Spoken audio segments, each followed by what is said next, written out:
So what's up mga kanter, gandang araw sa inyong lahat dyan. Samahan nyo naman po ako mga kanter. Mamandaw na naman ng silo o trap sa labuyo. Nandito na ako sa gubat pero layo pa sa area. Sana swertehin mga kanter mo makahuli. Takits sa area mga kanter. So shout out sa lahat ng mga kanter natin dyan, no? Kumusta kayo mga kanter? May huli na ba kayo? Hindi na ba lagon dyan sa area nyo?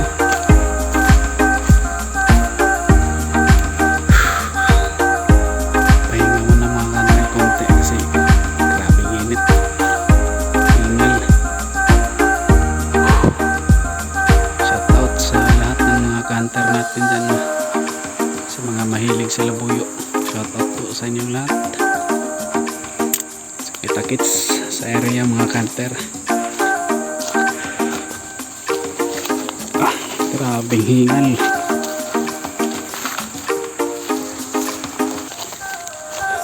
A few minutes later.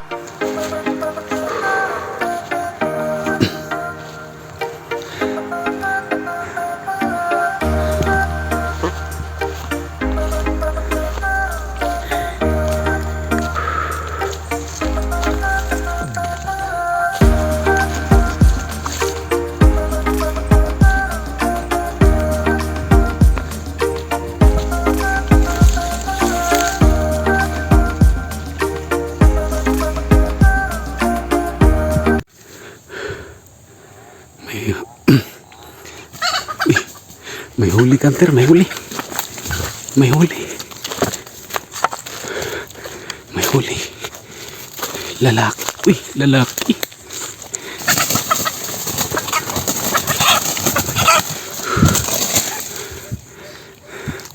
Lalaki, mga kanter. Lalaki. Bata pa.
Bata pa mga kanter.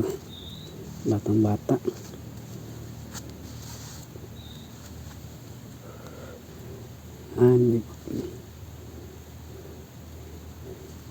Hindi siya makawala kanter kasi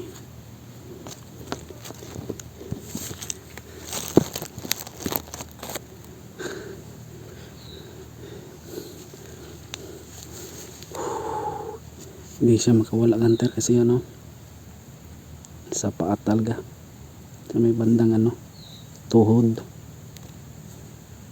bandang tuhod. Hindi siya makawala. Isang silo lang ang nakahuli. Buti na lang. Buti na lang sa paa na natalian. Ayun mga kanter, batang bata. Wala pang tahid. Ayun bata.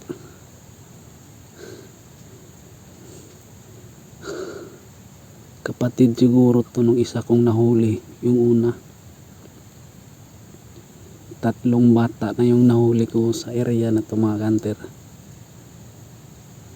Meron pa pala, akala ko wala na.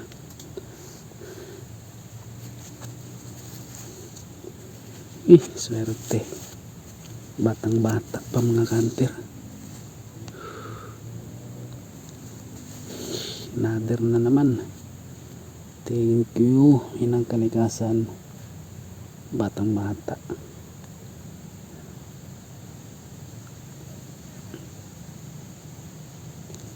Sinuwerte.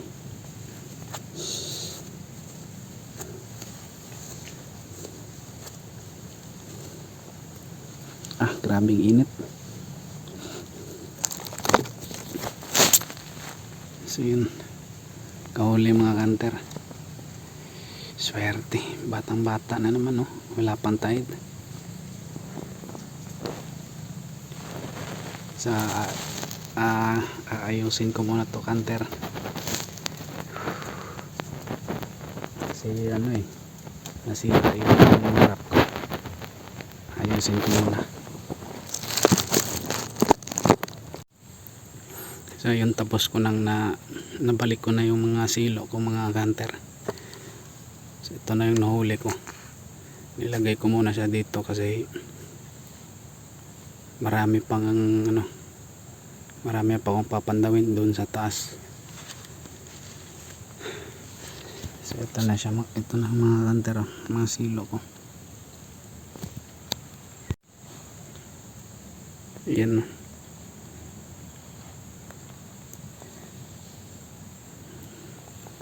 Yan yung palabay kung tawagin. Hanggang dyan yan, sa maliit na kahoy na yan.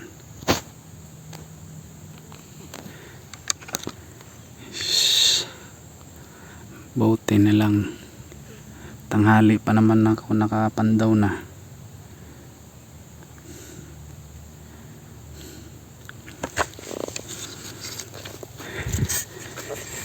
Dito naman ako sa kabila.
Doon naman ako sa kabila.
Doon na naman ako mga kanter.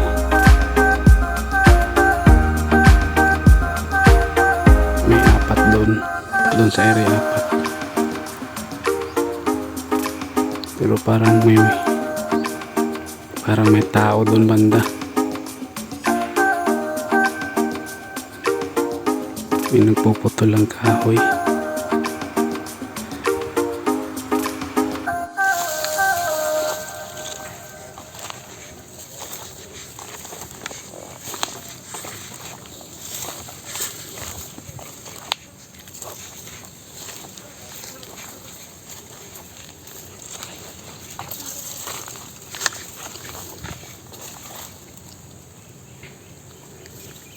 May tao doon banda.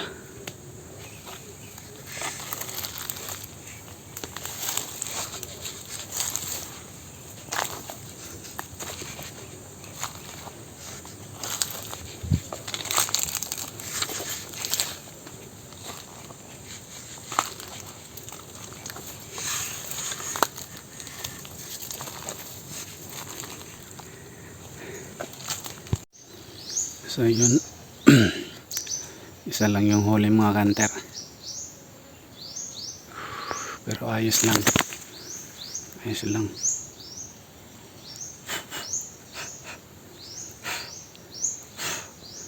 Ayos lang kasi lalaki naman yung nahuli natin tapos bata pa.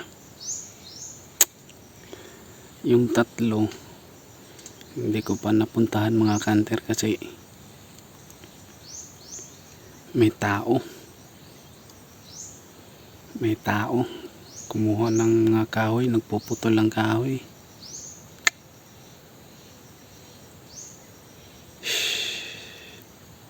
Buti lang sana kung hindi nila pinutol, kasi doon talaga sila kumuha ng kahoy sa mismong mga silo ko.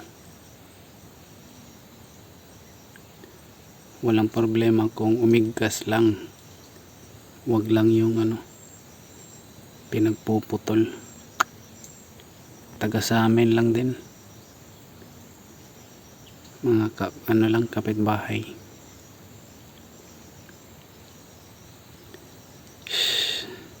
So baka uuwi na lang ako mga kanter, kasi